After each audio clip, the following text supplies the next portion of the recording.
Estás bien. ¿Ya?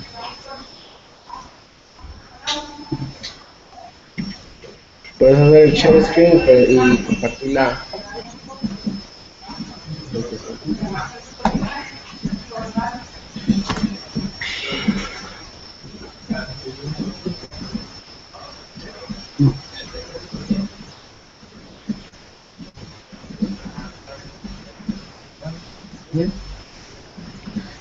No sé si los de la casa pueden ver bien la pantalla. Sí. Sí.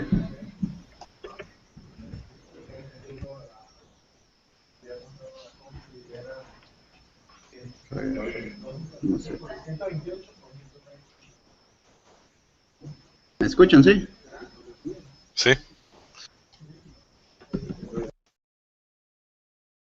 ¿Se ve bien la pantalla, sí? Sí, se ve bien. Sí, se ve bien. Ok, perfecto. Y ahí está la presentación, la pueden ver bien, porque a veces en Linux no hay problema. ¿Sí? Hola. Sí, se ve bien. Sí, Ok. todo bien. Sí.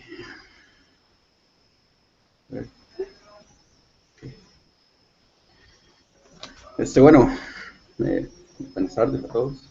Yo soy Johnny Camacho, soy desarrollador, soy Dev 1 aquí en GAF para DRG, para la área de Publisher. Bueno, hoy básicamente lo que vamos a hablar es acerca de Simplify Code, Monster to Elegant in N-5 steps, ¿verdad? Básicamente, como para hacer una introducción, es básicamente cómo utilizar patrones de refactorización, un código que es monstruoso, básicamente, ¿verdad? Esto es parte de una de las conferencias que se dieron el año pasado, en lo que tiene que ver con el RESTCON. Bueno, la persona que lo presentó se llama Ute Costa, él es un desarrollador argentino,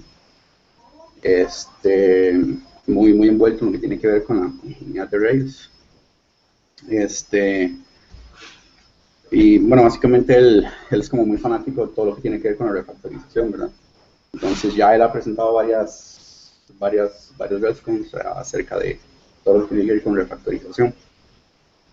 Entonces, bueno, estos son los objetivos, cómo aprender los pasos para refactorizar de una mejor manera, aprender a simplificar código, aplicar los patrones de refactorización y aplicar las buenas prácticas, ¿verdad? Bueno, primero vamos a ver un poco la teoría acerca de lo que son los refactoring patterns y luego los vamos a aplicar en unos ejemplos y al final vamos a tener preguntas, si alguien tiene. Bueno, primero que nada, ¿alguien me puede dar alguna descripción de lo que es refactoring, verdad? Es un tema muy, creo que todos los desarrolladores lo conocen o lo han escuchado, o al menos se lo mencionan en la U, de qué es lo que es el refactoring, ¿verdad? No sé si alguien tiene alguna descripción o definición por ahí. Básicamente, ahí digamos, le notan code smells. Refactoring es una solución para hacer el código más legible, en realidad pues no cambiar el behavior que tiene tu código, sino hacerlo digamos, de una forma más legible, optimización, simplificación, para tener code smells en realidad. Ok, sí, correcto. Bueno, esto es una descripción de Martin Fowler. Él tiene un libro que se llama Improving the Design of Existing Code. Básicamente lo que él dice es que es una técnica controlada para mejorar lo que es el código existente, ¿verdad? El código base, esencialmente aplicando pequeños cambios que tal vez al momento no van a ser no van a impactar de una manera muy grande lo que es el código, pero que a la larga, digamos, a lo largo del tiempo, eso va a hacer que haya una mejora en lo que es la aplicación, ¿verdad? No solo a nivel de performance, sino que también en legibilidad y mantenibilidad del código, ¿verdad? Las precondiciones. No se puede refactorizar sin test, básicamente. Es decir, si empezamos a cambiar código de esos códigos monstruosos que tenemos, no sé, 2.000, 3.000 líneas de código, como al menos pasa en este proyecto, y empezar a refactorizar eso, así de la buena a la primera, sin tener suficientes tests para verificar que nada se rompa, es prácticamente suicidarse, ¿verdad? O sea, no hay manera de hacerlo, o sea, necesitamos test siempre y asegurarnos de que todo el código esté cubierto, ¿verdad? Estos son los patrones básicamente que vamos a ver. Está el Intention Revealing Method.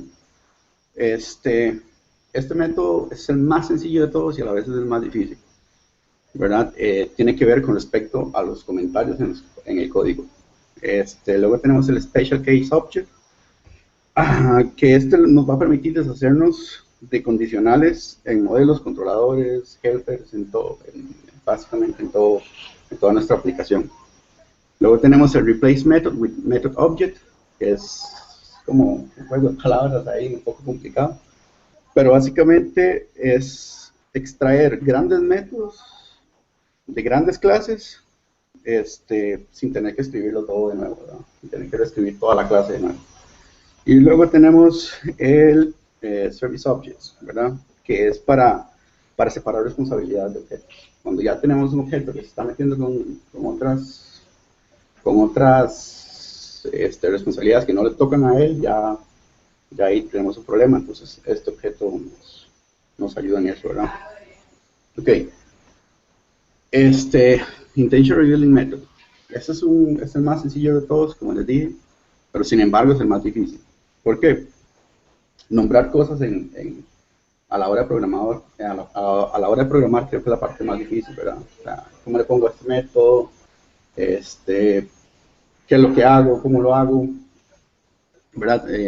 Sabemos muy bien que el nombre de ese método tiene que ser significativo a lo que hace ese método, ¿verdad? O sea, se tiene que explicar, por eso se llama Intention Revealing Method. El método en sí tiene que revelar cuál es su intención, para qué está ahí.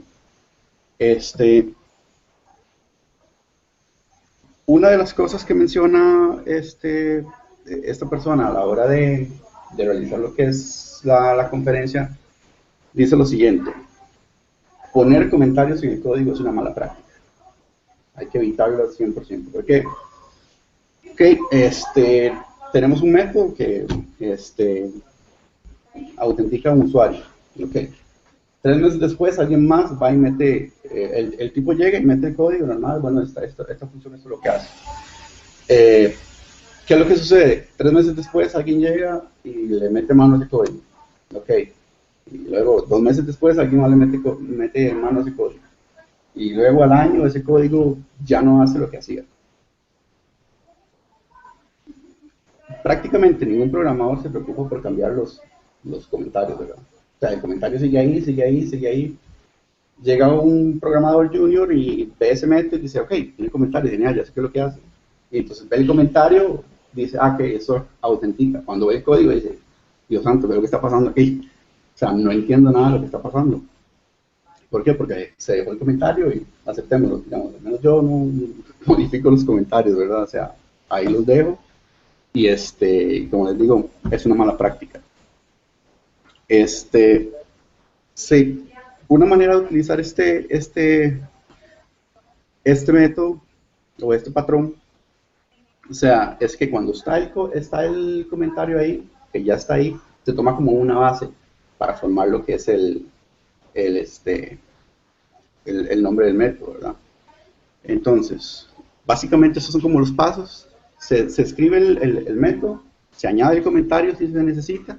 Después vamos a transformar esos comentarios en métodos, ¿verdad? Y los vamos a transformar sintácticamente para crear ese método. Y ahora los comentarios se vuelven básicamente código. Y el código se escribe a sí mismo. Es decir, ya yo no tendría que llegar y empezar por ver qué es lo que hace, cómo lo hace, porque ya el método me lo dice, ¿verdad? Bueno, una de las reglas, ¿verdad? Es mínimo mantener 5 líneas por método. A veces es un poco complicado, porque ya con solo tener un case, tenemos un montón de líneas de código ahí, ¿verdad? Y entonces, a veces es un poco complicado. Sin embargo, con este patrón se ayuda, porque ningún patrón, digamos, es como una solución para todos los casos, ¿verdad? Para todos los escenarios. Es estándar prácticamente en todo. De hecho, es una cuestión que nació en Java y viene de Clean Code. 5 líneas. 5 líneas. Es que no va a encontrar un programa así, me parece muy fácil, pero parece que voy a decir algo de Rails. No me parece fácil. De hecho, hay un libro que estamos haciendo en DRM Operations, que el código base era en Java. No puedo encontrar en Java. 6 años ya. Eso no es una regla, yo digo que eso es como algo que uno debería tener en mente, digamos, a la hora de Sí. programar, pero Es realmente un pecado, pero... Sí, es una buena práctica, ¿verdad? O sea, ya cuando el código sube de 5 líneas, se vuelve bastante difícil de leer. Que necesitas programar en Java. Tener un método de 5 líneas, a menos que es un set, es casi ideal. Y en Rails, ahorita que estoy aprendiendo Rails, tal vez es un poquito más real. Pero todavía no sé, puede haber métodos que quieres contrastar. Sí entiendo el punto de que uno tiene que aspirar a 5 líneas o menos. Pero siento, por lo menos, con los Rails, tal vez sea más fácil, pero en Java no es tan real la que se puede hacer. Pero igual a veces con solo definir variables, pues pasarte de las líneas, porque a veces digamos, vos tenés que ir haciendo una base de datos de distintos parámetros que traes. Y ya con varios parámetros que traigas y que tengas que ir a varias consultas, ya con eso te jalas 4 líneas, por lo menos. Y sin haber hecho todavía el procesamiento de datos, ¿verdad? Sí, correcto. Es Y decir, eso es lo que le decía yo creo una vez a David, que él me había comentado exactamente eso. Y le digo, pero entonces es un montoncito de métodos increíbles y se convertiría más bien en una brincadera para hacer un tracking en código, digamos. sí, correcto. Es decir, no es como algo escrito en piedra. Es decir, es como una recomendación de que se debe mantener el método lo más pequeño posible. ¿Por qué? Porque, o sea, ya cuando tenemos esos métodos enormes y o sea, empezar a debuguear eso, es decir, por Dios, o sea, ¿dónde salta esto? Esto salta aquí, esto salta aquí, esto salta aquí. Si se mete aquí, entonces hace esto. Si no, hace esto. Es bastante complicado. En cambio, si todo lo tenemos separado, creo yo que es como muchísimo más fácil. Es decir, ok, se me mete en esto, pero entonces voy y busco esto. Entonces, es como una manera de simplificar lo que es el código. Ahora, por ejemplo, dentro de las presentaciones que hizo él le daba como esto, como ejercicios a todos, ¿verdad? Evidentemente acá no lo podemos hacer porque tomaría toda la vida, ¿sí? Más grande. Ah, ok. Vamos a hacerlo más grande.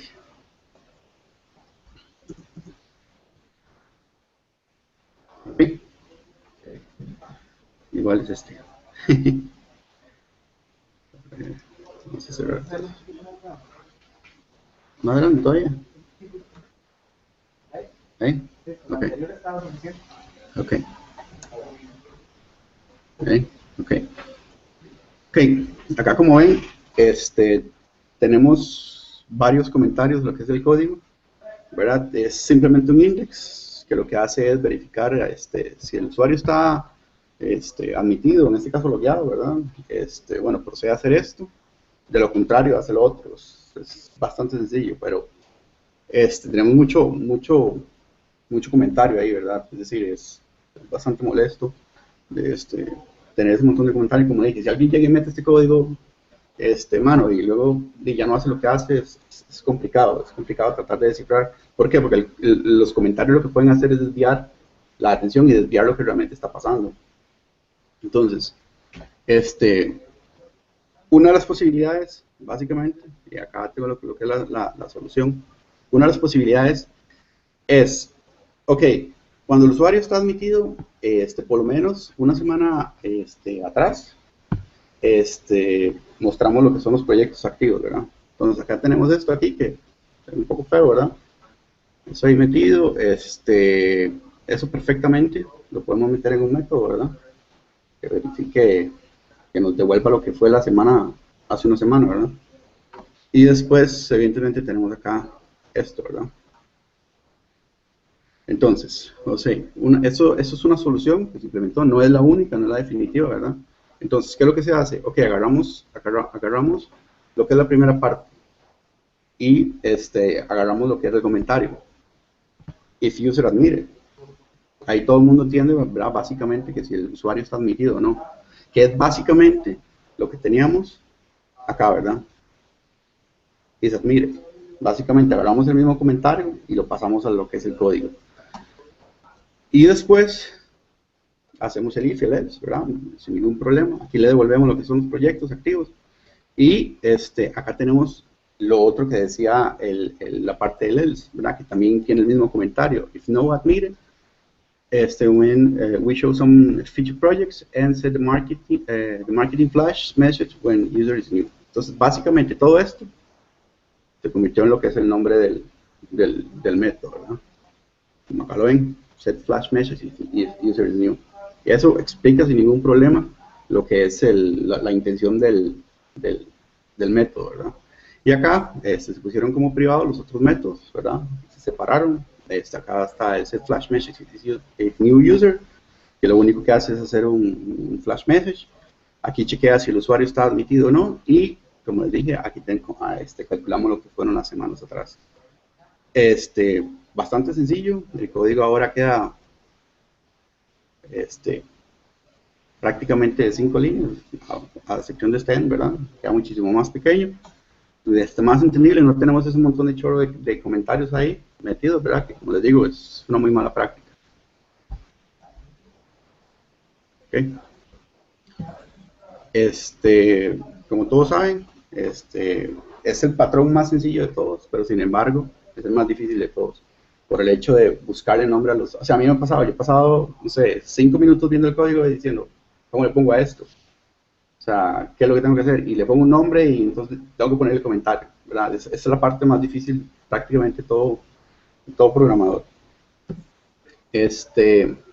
Ok, ahora pasamos a lo que es el segundo, patrón, ¿verdad? Este patrón lo que nos va a permitir es no más if y no más tries. También es como, está metiendo tries en todo lado, es como una mala práctica, ¿verdad? Entonces hay que tener cuidado con eso. Uno de los principios de este patrón es básicamente el problema de nil. O sea, ¿cuánto nos cuesta a nosotros saber de dónde viene el nil, verdad? O sea, esto me está retornando un nil, se me está cayendo. Hacerle un debug a eso, para ver de dónde viene eso, es bastante complicado. Lo único que nos devuelve es nil, undefined method para nil object, ¿verdad? Y ahí nos devuelve todo ese trace. Es bastante difícil de traquearlo, ¿verdad? De saber exactamente de dónde viene, por qué se está dando, qué fue lo que hicimos para que lo quiera o dónde no me está cayendo, ¿verdad? Entonces, ¿qué tal si lo sustituimos por un símbolo? ¿Verdad? Aquí, como vemos, digamos que el usuario llega, ¿verdad? Ahí. No. Ahí. El usuario llega y no lo encuentra. Entonces, simplemente, si nos va a devolver un nil, nos va a devolver entonces el guest user. Entonces, cuando nos devuelva la excepción, nos va a devolver undefined method email for guest user. Ok, ya yo recuerdo dónde tengo ese guest user, ¿verdad? Entonces, me voy a esa parte del código, verifico qué es lo que está pasando, y ahí ya puedo empezar a hacer lo que es la parte de debugueo, ¿verdad? Eso también nos va a evitar tener un montón de if, else, si esto solo no pasa aquí, entonces hágame esto. Si no pasa esto, entonces hágame esto. Ya con eso se nos reduce un montón, ¿verdad? Ok. Para ver, ok. Pero ¿qué tal, digamos, si vamos un poco más allá? Un poco más allá y en lugar de devolver un símbolo... Ajá. Perdón, el guest user, entonces, pero ¿cómo lo validaríamos nosotros al final para saber si puede o no puede? No, porque digamos, ok, eso es, digamos, parte del método, o sea, todavía falta un poco, digamos, eso es una manera de que el símbolo nos devuelva el guest user, ¿verdad? Si se nos cae en algún momento, ya no lo devolvió ahí, okay, entonces ya sabemos de dónde viene esa excepción, ya cuando nos ha tirado, ¿verdad? Aún no estamos validando el hecho, ¿verdad? Es para simplificar o evitar tener que ver un nil y no saber de dónde está viniendo ese nil, ¿verdad?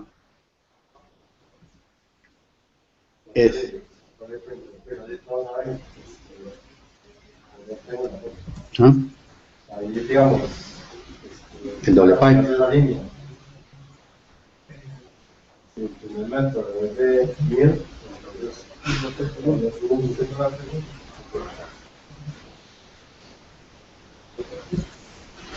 Ok. Entonces, ¿qué tal? Como les decía, él mientras explicaba decía, o sea, vamos a ir un poco más allá. ¿Qué tal si en lugar de devolver un objeto nil o un símbolo, simplemente devolvemos un objeto, ¿verdad? Entonces, acá creamos una clase que se llama nullUser, ¿verdad? Tiene un método que se llama email, ahí dice que es, ¿verdad? Entonces acá hacemos lo que es la llamada ya a la nueva clase, el nuevo objeto, lo instanciamos, ¿verdad? Y acá simplemente es, bueno, si no encontramos el usuario, entonces vamos a crear un nuevo objeto, de tipo nullUser.new, y ahí nos va a devolver simplemente acá. Ya tendríamos, digamos, si en este caso no encontramos el usuario, va a llegar y va a caer directamente en nullUser. Y entonces nos va a devolver, oh hey, y guess, ¿verdad? Bastante sencillo, sin ningún problema. Ok. Aquí nos vamos a la segundo ejemplo.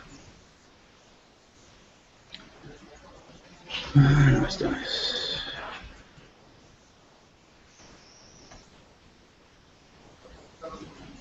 Ok, acá tenemos una clase, ¿verdad?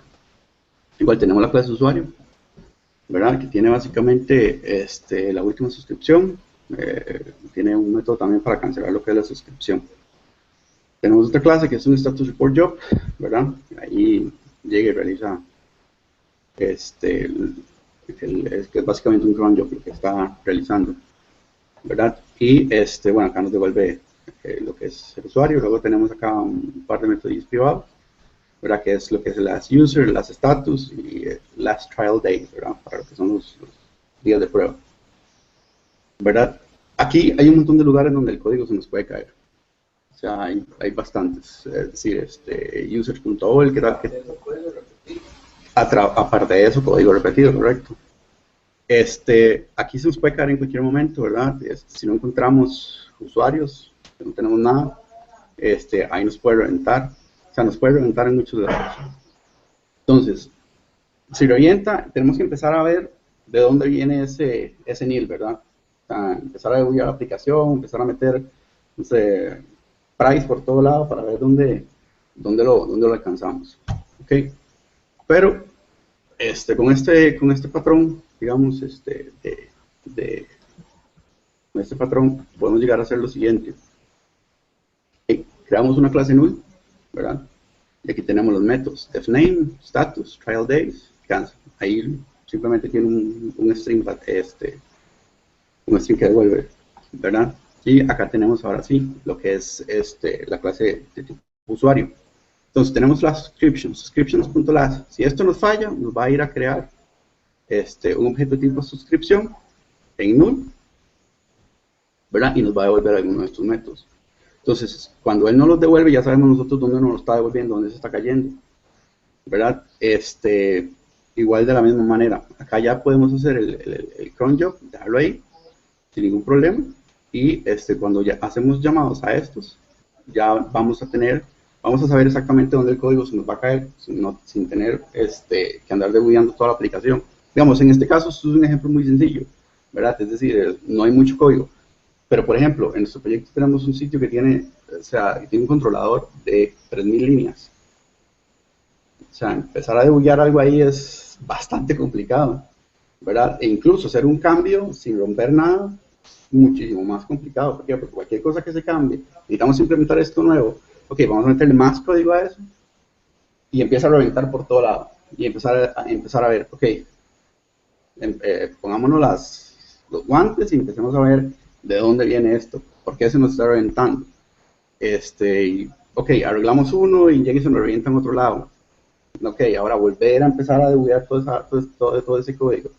Es bastante exhaustivo, es muchísimo tiempo el que se pierde debugueando una aplicación tan complicada, tan amarrada. O sea, es bastante complicado. Este método, como le digo, no son como soluciones escritas en piedra, es decir, hay un montón de soluciones, digamos, esta es una solución, hay una persona que puede implementar una solución completamente distinta usando este patrón y que funciona de la misma manera, ¿verdad? O sea, sin ningún problema podríamos llegar a debuguear la aplicación sin tener ningún problema.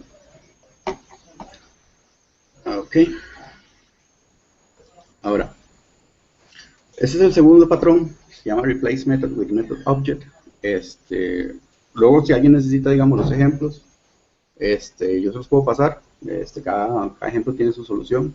Ustedes pueden tratar de implementar, como les digo, él en la conferencia reunía a todos, los ponían en pares y les decía, ok, ustedes inventen una solución, y traten de hacerlo de la mejor manera aplicando estos métodos, ¿verdad?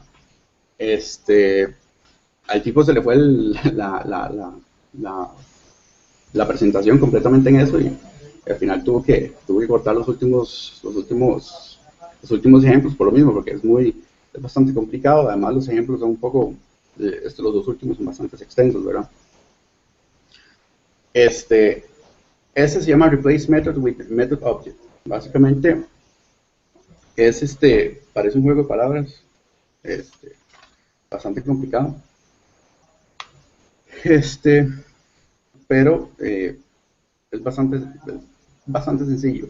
Esto es para cuando tenemos métodos gigantes, esos métodos, o sea, yo he llegado a ver métodos, no sé, hasta 20 resto de líneas, y uno empezó en un lado y al final terminé completamente perdido porque nunca supe en qué parte estaba, ¿verdad? Como lo dice, es refactorizar un método sin perderse en la noche, ¿verdad?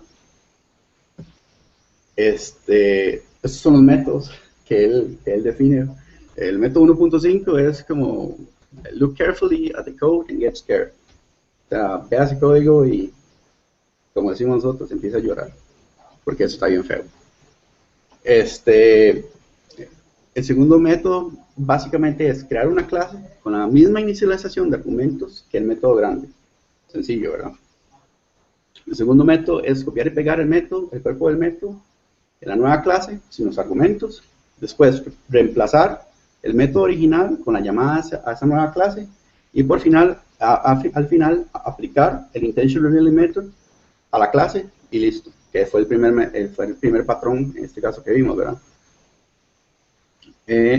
Y acá tenemos lo que es el ejemplo. Este ejemplo sí es un poco más grande.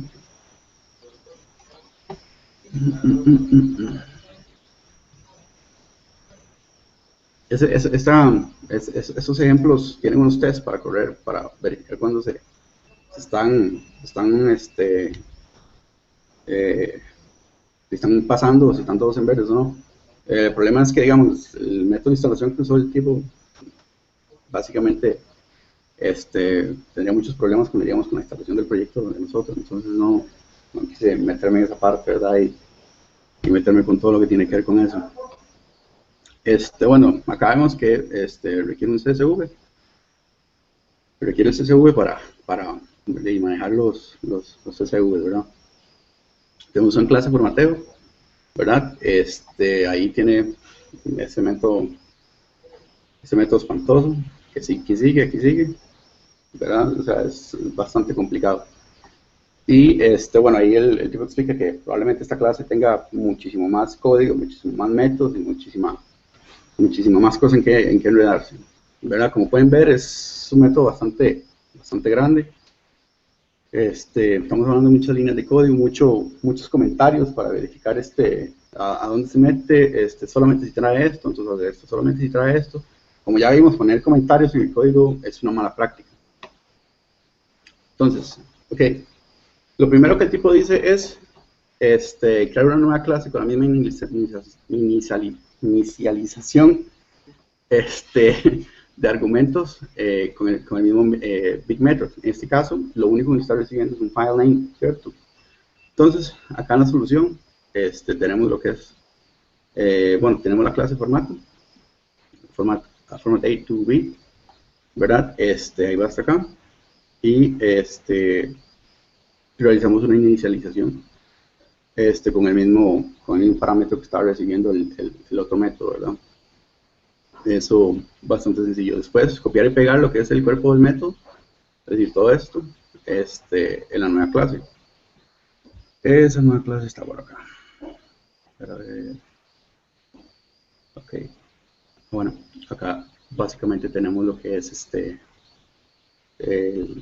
código se separó en varios métodos, ¿verdad? Aquí simplemente, porque acá vemos que tenemos en un solo método estamos haciendo muchas cosas, que cargamos el archivo, lo recorremos, le damos el formato, demasiadas cosas por un solo método, ¿verdad? Entonces acá lo estamos separando. Acá cargamos el archivo sin ningún problema, cargamos el CSV. Acá vamos a darle formato a lo que son a la data, hacia B. Y aquí tenemos lo que es el formateo de lo que es la nueva columna. Si ven, básicamente no tenemos ningún problema para leer exactamente qué es lo que hace cada método, ¿cierto? Cada método se explica a sí mismo. Entonces ahí nos queda bastante sencillo llegar y leer ese código, ¿verdad?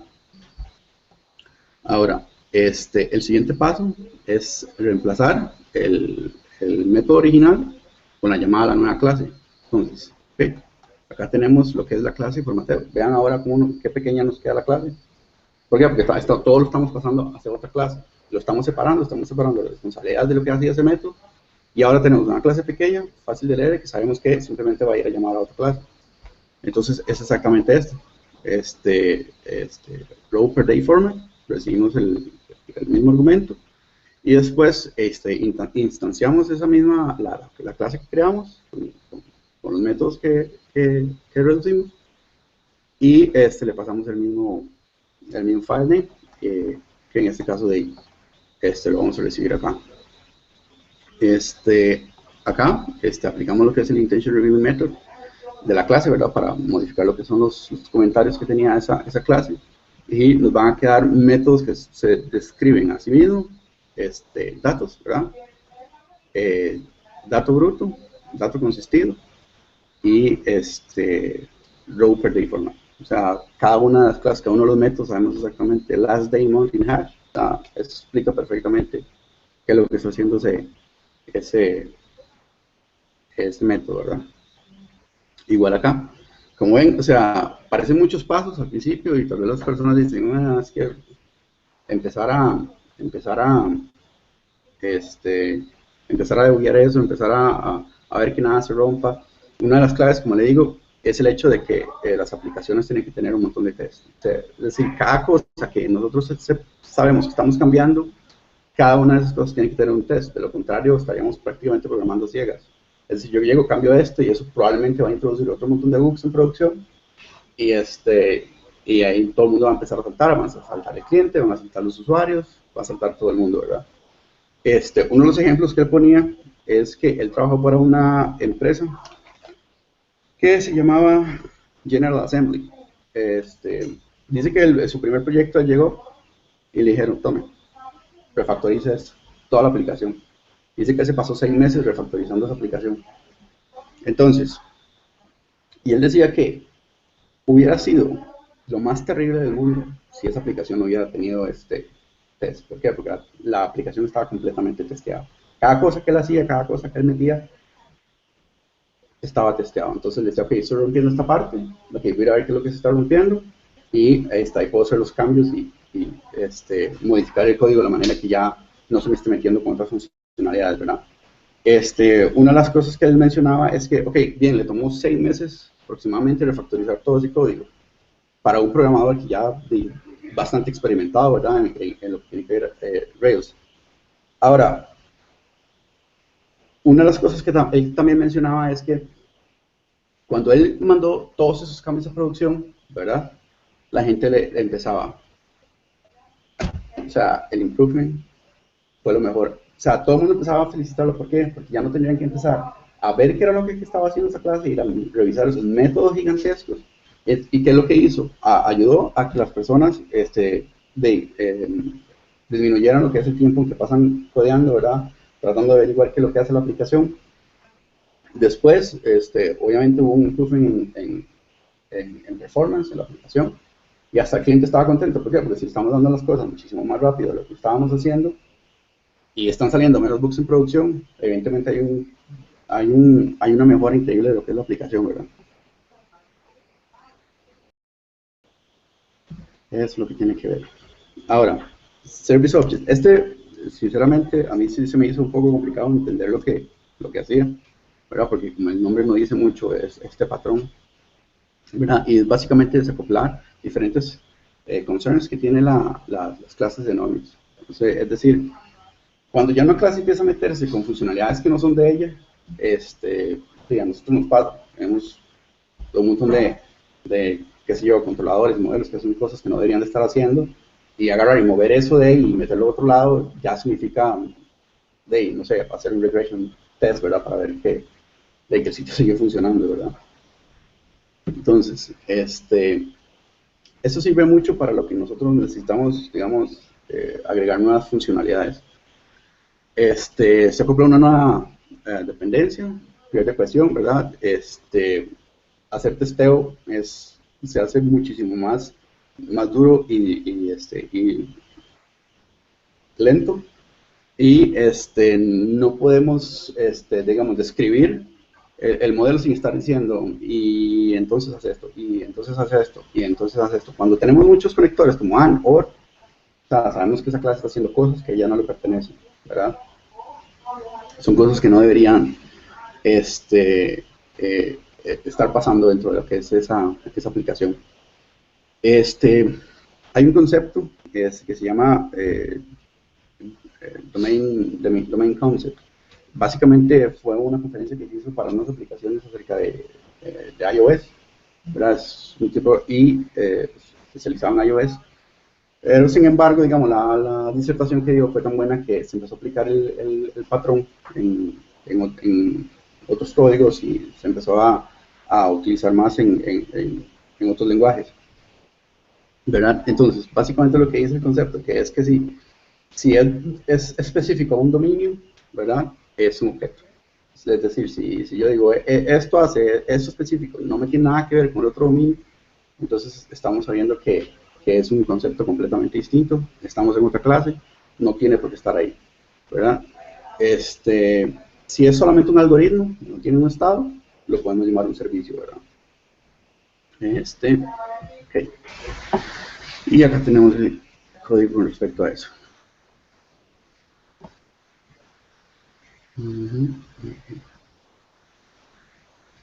Okay. En esta clase igual tenemos una clase usuario, tenemos un montón de métodos, ahí tenemos otros métodos privados, ¿verdad? Básicamente son los ejemplos que él daba. Ok, en esta clase tenemos validaciones, tenemos callbacks, tenemos autenticación, lógica de autenticación, y tenemos lógica de notificaciones, ¿verdad? O sea, son conceptos que van completamente diferentes. Y aparte de eso, tenemos suscribir y desuscribir a un usuario. Y también tenemos esto otro que es try API, ¿verdad? O sea, un método privado ahí que básicamente lo que hace es tratar una conexión con un API. O sea, primero, esto ya con solo eso ahí sabemos que algo está mal, porque ese código no tiene nada que ver absolutamente con lo que tiene que ver con un usuario, ¿verdad? Entonces, evidentemente ahí tenemos un problema, o sea, de empezar a buscar dónde se hacen las cosas, cómo se hacen las cosas, o sea, se vuelve muy, muy difícil. Crear test para esto también se hace muy, muy, muy difícil. Algo de lo que decían ellos es que, por ejemplo, en un controlador, si tenemos que instanciar, solo debemos instanciar una variable global, nada más una. O sea, un controlador no tiene por qué meterse con otras variables globales que no tienen que ver con ella. Igual, eso es como una best practice, no es algo que está como escrito en piedra, pero es de las recomendaciones que dan en la charla, ¿verdad? Ahora, acá tenemos lo que es la solución. Como ven, separamos, digamos, o abstrajimos lo que tiene que ver con el servicio de suscripciones en una clase propia, ¿verdad? Entonces, los métodos de suscribirse y desuscribirse, no sé cómo se dice, ¿verdad? Los metimos en una clase aparte, en la cual realizamos el método, esos métodos. Y luego acá tenemos lo que es el try API, ¿verdad? Lo tenemos en esta clase, pero ahora lo que es la clase usuario nos queda solamente con cuestiones que tienen que ver con el usuario, ¿verdad? Entonces acá, si queremos suscribir a un usuario, llamamos al servicio, y acá tenemos lo que es el servicio, ¿verdad? Que en este caso, como dice, sería un algoritmo. Y acá tenemos lo que es la variable, solamente estamos introduciendo una variable, y le hacemos lo que es el service description.new, ¿verdad? Como todos sabemos, o nos explican desde que estamos en la U, lo que es meter varias implementaciones o varias funcionalidades en una clase que no tiene nada que ver, es una muy mala práctica. Y creo que pasa muy a menudo, aunque todos lo sabemos. O sea, voy a meter esto aquí, la verdad es que... Y luego esa clase empieza a hacerse monstruosa, y tenemos un montón de cosas que no deberían de estar ahí. Es básicamente lo que nos habla.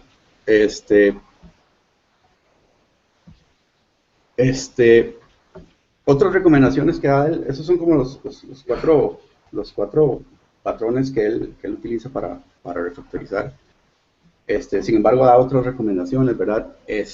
Una de las recomendaciones es enviar pull requests a GitHub, ¿verdad? Para que otra gente empiece a meter mano en el código y empiece a decir, no, mira, esto lo puedes hacer así, esta abstracción no tiene nada que ver con esta clase, no es una clase, ¿verdad? Él mismo lo dice, es una mina de oro. El que otras personas estén revisando el código, pueden darle una perspectiva completamente distinta de lo que es. A veces nosotros estamos metidos en un código, llevamos, no sé, 3, 4 horas metidos en el mismo código, y estamos metidos en que de esa manera tiene que funcionar. Y otra persona llega y ve el código y dice, ¿por qué no haces esto? Funciona. ¿Por qué? Porque tiene una mente fresca, entonces puede darle una diferente perspectiva de lo que tú estabas viendo. Entonces son dentro de las buenas prácticas. También él menciona lo que es el code review. Digamos, al menos en nuestro proyecto lo hacemos mucho. Verificar el código de los demás, recibir consejos, y de esa manera podemos tener una segunda opinión acerca del código. ¿Qué estamos haciendo mal? ¿Qué estamos haciendo bien? Por ejemplo, yo soy Dev 1, digamos, me falta muchísima práctica en estilo, en ese tipo de cosas. Y, por ejemplo, tengo compañeros que son muy buenos, y más de una vez me han deshecho el código. Es decir, me dicen, no, ¿por qué está haciendo esto? ¿Por qué eso es tan horrible que está haciendo acá, verdad? Una forma amigable de no facilidad. Sí, básicamente. Me han basurado el código amigablemente. Y no, es buenísimo porque, o sea, me ha ayudado un montón. Es decir, por ejemplo, hay un caso típico que tenemos un repositorio que es en Redis 2, es viejísimo, y hacer las cosas ahí es muy complicado, extremadamente complicado. Y entonces uno lo que hace es basarse en las cosas que ya están hechas, ¿verdad? Entonces, estas personas lo hicieron así, así, así. Entonces yo voy a llegar y voy a hacer lo mismo. Y empiezo a meter el código ahí y hago exactamente lo que dice. Y entonces una persona dice, estás ensuciando más el código, es bastante feo. Entonces, ¿por qué no lo haces de una manera distinta? Muchas veces me ha pasado eso, que me dicen, no hagas esto. Aunque ya es código que está en producción, ¿verdad? Me dicen, no, refactoricemos esto, hagámoslo de esta manera. Logramos test y listo, ¿verdad? Verificamos. O sea, una de las experiencias más enriquecedoras que tuve yo fue hacer pair programming con un compañero. La ventaja era que la aplicación estaba prácticamente cubierta en un 90% de test. Entonces, cualquier cosa que hiciéramos, inmediatamente se iba a notar si estábamos rompiendo algo o no. Y no teníamos que estar yendo al código y levantar el sitio y empezar a testear, ¿verdad?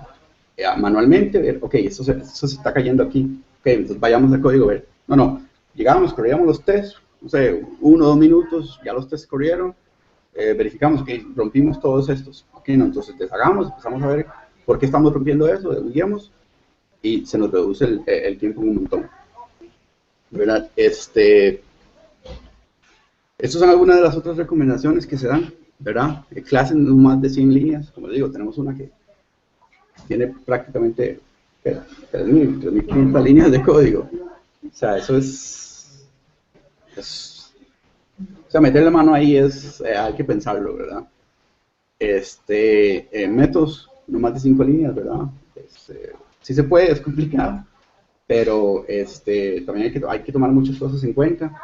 O sea, no es simplemente que uno dice, voy a escribir este método en 5 líneas y ya va a salir automáticamente, ¿verdad? No. O sea, hay muchas variables que tomar en cuenta. Y que un método no acepte más de 4 argumentos, ya más de eso, o sea, se hace demasiado complejo manejar esos argumentos. O sea, nosotros tenemos métodos que reciben hasta, 8 o 9 argumentos, y empezar a jugar con esos argumentos es bastante complicado. Como les dije, un controlador solamente tiene que instanciar un objeto, ¿verdad? Esos son como pasos que él va a seguir con respecto a todo esto, para refactorizar código. ¿Por qué refactorizar? No solamente es por estética, ¿verdad? Pero sino para compartir lo que es el entendimiento y el performance, como les dije. O sea, él hablaba de su experiencia que llegó, refactorizaba eso, y todos sus compañeros estaban, o sea, felices de que eso se hubiera sido refactorizado. ¿Por qué? Porque estarse metiendo ahí es complicado. Es decir, estar verificando todo eso, es un montón de líneas de código, o sea, es feo. Hay que ensuciarse mucho las manos y perdemos mucho tiempo en eso, ¿verdad? Y obviamente la aplicación se va a ver beneficiada a los clientes. Y no sé si tiene alguna pregunta. ¿Ah? Es bueno para el performance review, correcto. Correcto. Entonces, no sé si alguno tiene dudas, preguntas con respecto a esto. O sea, parecen patrones muy sencillos, digamos pero son cosas que no aplicamos. Es decir, vemos un código ahí horrible, horripilante, y es lo primero que decimos, yo no me voy a meter en eso. No, que eso se quede ahí. A menos que ya a uno le digan, ok, man, tiene que llegar y refactorizar esto, uno dice, ok, ¿qué voy a hacer? Pero ya es porque me tocó. Pero, digamos, yo veo eso y digo, voy a dejarlo ahí, que voy a hacerlo, ¿verdad? Y voy a hacer lo mismo por acá. Eso es básicamente una práctica. Pero no sé, ¿alguna duda, pregunta, acotación? No, digamos, en los métodos, con tal de querer llegar a 5 menos, muchas veces se tiende a usar un one-liner lentísimo. Va a meter este en una sola línea. Y eso tampoco es verdad, porque también es como poco elegible. La recomendación es que una línea de código no debe exceder los 60 caracteres. Sí. Según tengo entendido, es por GitHub, digamos. Una línea se puede ver directamente en GitHub sin tener que estar haciendo scroll, ¿verdad? Porque ya es bastante complicado tener que ir a GitHub. Hay cosas que GitHub, por ejemplo, no carga. Cuando una clase es extremadamente grande, él se pega. Y empieza ahí a quedarse como así, como, ¿qué estoy haciendo? Y es por lo mismo, ¿verdad? O sea, se toma también GitHub en parte como buenas prácticas para, si me cabe dentro de la pantalla lo que veo GitHub, perfecto, ¿verdad? Estamos bien, pero si ya tengo que hacer scroll y scroll y scroll para ver todo en una línea, es feo, ¿verdad? O sea, ¿qué está haciendo? Podría comentar también el inicio del libro, que nos muestra de falta de agregar una línea al final del archivo. Que eso lo tenemos mucho en los códigos. Sí, es algo que GitHub te marca ahí, siempre te dice que falta una línea al final del documento. Básicamente, siempre que metan digamos, código en GitHub, asegurarse de que haya una línea al final. También creo que es algo por Unix. El estándar de final de archivo de Unix. No es de Linux ni de nada, es de Unix en sí. Entonces, GitHub está muy obligado a lo que es con Unix. De hecho, yo no sé si ustedes saben, con los permisos que ustedes le den a un archivo en Linux, esos permisos los conservan en GitHub cuando ustedes lo conecten y lo descarguen en la Linux. Entonces, el cambio de línea indica al MAC que es el titular del archivo. Entonces, por estándar, el MAC le manda un error diciéndole necesito agregar un cambio de línea para hacer el archivo. Y realmente en performance yo le dije que da igual, ¿verdad? Si usted se lo pone o no. O sea, que tendría que ser un montón de archivos, algo muy exagerado para que el MAE empiece a notar que el performance se cae por esa vara, ¿verdad? Pero que sí es una buena práctica. En cualquier archivo, no importa, si es un archivo Ruby, si es de HTML o CSS, va para listo, Correcto. A mí siempre se me olvida, pues, suelo estar haciendo un commit solamente por meterle una línea al final. Vale, es bastante engorroso. Pero sí, básicamente. No, y ustedes lo ven, es básico porque ustedes lo ven en GitHub y el man dice falta una línea al final del archivo. Y ustedes se la agregan y el archivo es igual, pero no sabe desaparece. Correcto. Una línea intermedia. Ya, digamos, tienes el documento. Este es un ejemplo. Ajá.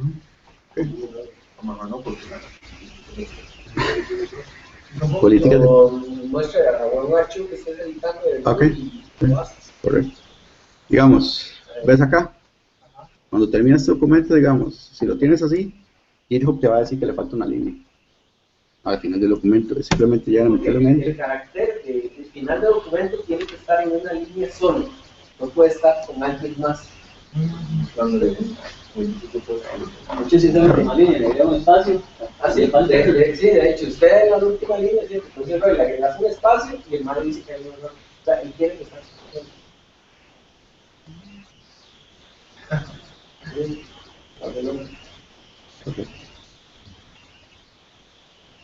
Yo por ahí noté una cosilla que en uno de los ejemplos dice que se gasta todo y lo metes en improvement, que en realidad refactorizar sí estamos y sacarlo sí estamos. Sin embargo, hacer eso es como prácticamente lo mismo, y esto es algo que me recomendaba a mí hace mucho tiempo, que es prácticamente lo mismo. Entonces, en realidad, hay, no sé, no, me parece que no es oficial, pero yo creo que debería haber una métrica de que por tantos métodos públicos debería haber tantos privados, que debería ser como igualitario, porque si no, iba a ser lo mismo, nada más que desde estar viendo todo un solo método, si no lo vas a ver de diferentes métodos, pero vas a tener que ir como saltando entre los métodos.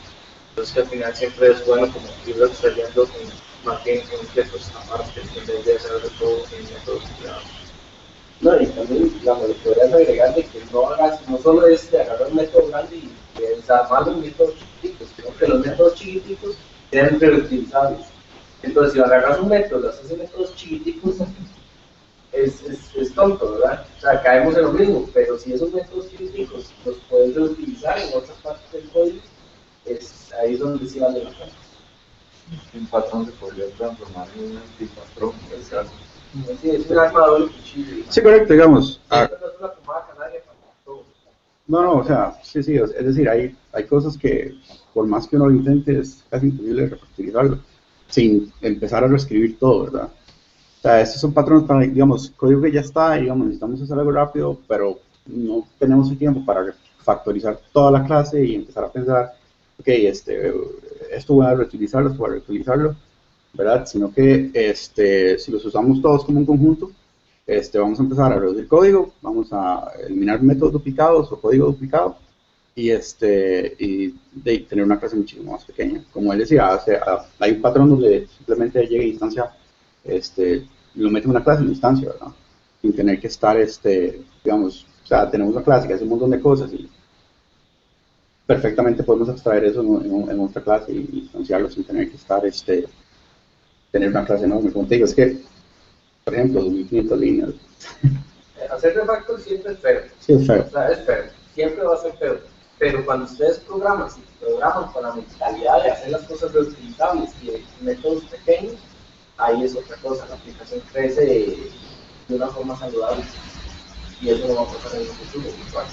Y si pasa, el refactor va a ser muy dry. Fácil de hacer. No va a haber nada que se rompa ni nada. De hecho, casi hasta hacer un test, se la puede jugar y dice, refactorice esto y no se va a poder porque es tan líquido. O sea, no se va a caer por alguien con. Sí, como desde el principio son cambios pequeños que tal vez inmediatamente no lo vas a notar, pero digamos, si todos hacemos cambios pequeños en la aplicación y digamos cosas, al final la aplicación va a ser muchísimo mejor, es decir, el código va a ser más mantenible y todo. Pero, como les digo, o sea, digamos, uno ve un código feo y uno dice, eso no lo hice yo, eso no lo voy a refactorizar, ¿verdad? O sea, yo no me voy a meter en eso, que es, digamos, la mentalidad de muchas personas, pero... De hecho, en el equipo hemos notado también la cultura en los code reviews que a uno llega y le dicen, pero eso está mal, pero es que eso yo no lo hice. El hecho de los code reviews no es que usted tenga que arreglar las cosas de otros demás, sino es que usted, no importa el código de quien sea, usted trata de hacer un código limpio y pulito, digamos. Entonces, si usted logra y tiene tiempo, sobre todo tiene tiempo, y poder arreglar algo, pero no importa quién lo dice, al cabo es para beneficio de todo el equipo. Correcto. No solo, digamos, no solo uno por el código, sino el cliente. La verdad es que si le entregamos las cosas más rápido, ahí hay oportunidades para mejorar, ¿verdad? Y bastante útil, pero no, otra pregunta, algo, acotación. No,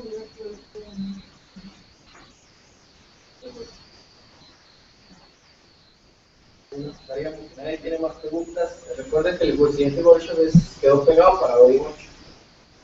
Ok, perfecto. Gracias a todos.